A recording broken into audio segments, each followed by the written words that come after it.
Kausap din namin ng luwa. Nandun din ang luwa, nandun lahat, pinag-usapan namin. Kasi sabi ko, ano bang accountability ng Prime Water sa atin? Para lang tayo naka-hostage dito na salita tayong salita, pero parang hindi naman tayo pinakikinggan. Kailangan ma-review namin yung sa sangguniang palalawigan. Ma-review namin yung provision, yung kontrata nila. At kung may mga violations, dapat managot sila. At dapat mabigyan din ng tsansa yung ibang company na mag-serve kasi parang nangyayari sila lang yung options. I suggest i-revoke na talaga yung kanilang service, di ba? Wala na talaga. Poor ang kanilang service. I suggest revoke. Tayong mga nasa local government, untouchable sila eh. Bilang mga namamahala dito, may karapatan kaming Andreng, batasin sila. Ngayon, kung sinasabing untouchable sila, dito bawal kayo. Tingin ko ang daming violations, pero walang nagiging aksyon. Natatawag na poor service. Sobrang poor talaga. Kaya nga tinawag ng crime water eh.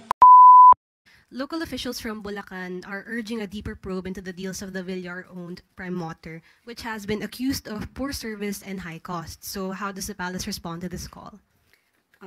Unang-una po, sinabi po natin na ang kakulangan sa serbisyo ay walang puwang sa administrasyon ni Pangulong Marcos Jr. Ang pangangailangan po ng tao sa malinis na tubig, sapat na supply ng tubig, ay dapat lang po nararapat at hindi pa negosyo lamang, kundi ito ay dapat na kinakalinga ang pangangailangan ng taong bayan. Mag-uutos po ang Pangulo para mag-imbestigahan po ito. Follow-up, considering that one of the administration's bet, Representative Villar, is directly linked to Prime Water, are we still confident in the service that she could provide if she's elected as a senator? Confidence on how she will perform? Well, it depends on how she will perform. If we will have this trust on her, well, we have to give it to her. But he should prove that she could perform as a leader. With this issue regarding Prime Waters,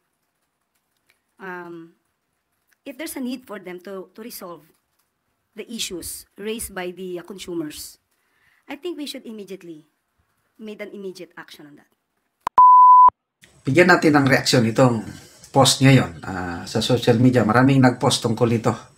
Yung Villar and Alyansa. Kumusta? Buo pa rin ba yung pagsasamahan ng Villar at saka Administrasyong Marcos? Ito po, post ni Buljakan 1 hour ago. Sabi ni Buljakan, ito, binabasa ko lang magbibigay ako ng reaksyon ko mamaya as my opinion. Okay. Sabi dito ni Buljakan, there you go, Villars, the revenge of the administration. Just in, Marcos Jr. will order approve on the alleged poor service and expensive water bills of the Villar-owned Prime Water. Ito, ang pronouncement ni Yusek Claire Castro. Lack of service has no room in the administration. The President will order to investigate this, will give an order for this to be investigated, something like that. Palace Press Officer Clarissa Castro says on Wednesday. So ngayon, di ba Wednesday ngayon? So sa ibang mga post, may nabasa ko pang post sa Voice of the Filipino, Muslim Filipino, ganito, talagang in-announce ni Yusek Claire Castro na ang Pangulo mag-o-order ng investigation sa Prime Water, isang water company na may-ari ng mga Villars. Okay. So, ito, mga a week ago, meron ng post si Crisette Laurita Chu sa kanyang page sa Kifi Chu. Nabanggit niya na ito. Parang text message ni Congressman J. Konghon sa Zambales na parang winawarningan niya ang mga Villar na matagal na kayong pinagbibigyan, wala pa rin kayo, hindi kayo sumusunod sa usapan. Kaya pag iimbestigan, pag resume ng session siguro, iimbestigan, ganun. Na nabasa kong post ni Crisette Laurita Chu or Kipa Chu, text ni Congressman Konghon, J. Konghon.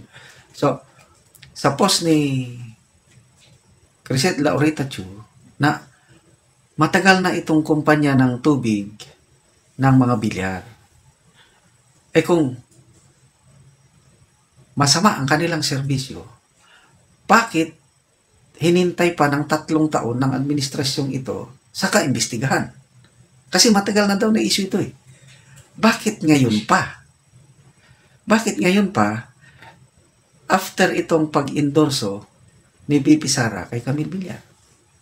So yun ang tanong. Kaya ngayong yung unang endorsement ni BP Sara, Amy Marcos, and Villar, lumalabas, may mga DDS na ayaw kay Amy, ayaw kay Villar.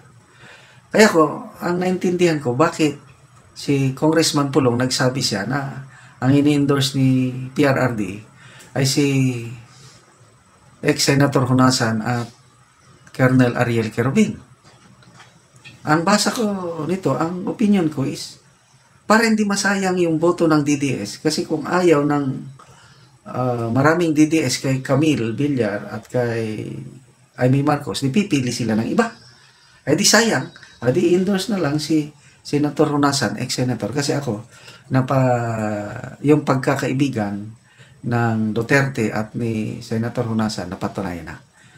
Narinig ko mismo kwento ni PRRD nung siya pa ang Pangulo, na nung nagtatago pa si Gringo Honasan nung panahon ng Cory administration, doon siya nagtago sa Davao City.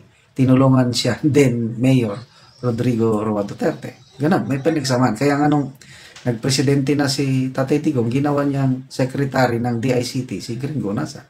Dahil may pinagsamaan. Kaya ako, okay lang kung ayaw niyong botohan si Villar or Amy, boto niyo si Gringo Honasan, okay lang. Dahil, pag manalo si Honasan, siguradong tutulungan rin niya si BP Sara sa impeachment. Okay, Colonel Ariel Querubin,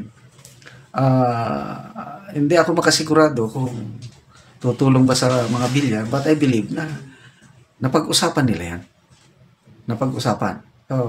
Yun po. Ano pa? Overall, nakikita ko, kayang-kaya ng mga Villar yan, mayaman na ng Villar. Kahit ipasarapan ng administrasyong ito yung prime water na yan, hindi sila, baliwala lang dahil isa sa pinakamayamang Pilipino family ngayon, itong Villar. Pasara. Ano yung overall effect? Ito, lalong ma-antagonize ang Villar family, lalo na ang Nacionalista Party. Sino yung mga Nacionalista Party, Mark Villar, anak nila. Itong si Cayetano, Pia Cayetano, malakas sa surveys. Nacionalista Party ito. Tingin ko, mananalo, Pia Cayetano, nacionalista yan. Si Mark Villar, Pia Cayetano, si Senator Alan Peter Cayetano, nacionalista rin. 3 na sila. Kung tutuhanin nila ito na imbestigahan ang mga Villar, nako, talagang magkakaroon na ng lamat sa relasyon ng administrasyon and the Villar and the Nacionalista Party. 3 na ang makukuhang boto ni BP Inday Sara sa kanyang acquittal. Magkapatid na Cayetano at saka Mark Villar. Kung manalo pa si Camille, kung manalo pa si Amy Marcos, 5 na. Siguradong manalo na si Bato at Bongo. Marcoleta, Rodriguez. So all things work together for good. Sige, imbestigahan nyo. At ang mga Villar, baliwala yung isang kumpanyang masara or ano. Basta saludo ako sa mga Villar. Ako, iboboto ko si Camille Villar at saka si Senator Amy dahil nakikita ko tutulungan nila si BP Inday Sara sa kanyang nalalapit na impeachment trial. Umani naman ito ng iba't ibang reaksyon mula sa ating mga netizens. Ayon kay Terry Cruz, good job BBM, kakampi ng mga Pilipino laban sa mga mapang abuso at corrupt na mga politiko. Pahayag naman ni Remigio Bilan, bakit parang mali ang timing? Kung kailan umalis si Camille sa lineup niya ayon gusto ng paimbestigahan. At ito naman ang saloobin mula sa ating kababayan na si Rodolfo Gallardo, dapat talagang imbestigahan at huwag nang iboto mga may kinalaman dyan. Mga kababayan, feel free to comment below para maglabas ng saloobin sa balitang ito.